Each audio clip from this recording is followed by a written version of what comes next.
đôi ta không thể quen nhau. Nếu ngày xưa không dần hơn vu vơ, những giấc mơ em đã không quên rồi.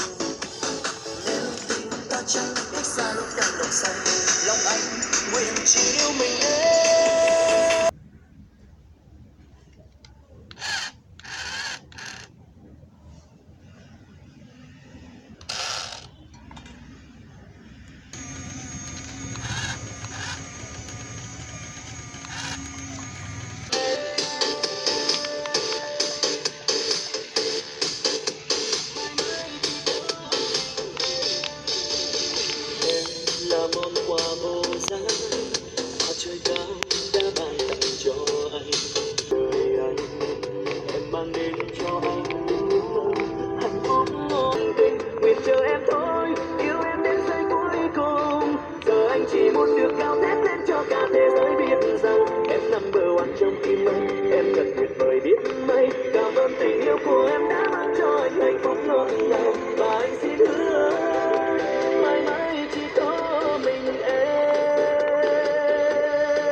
Chỉ cần một mình em, mặc cho hạnh phúc về sau đổi thay nhưng anh sẽ mãi trong tình.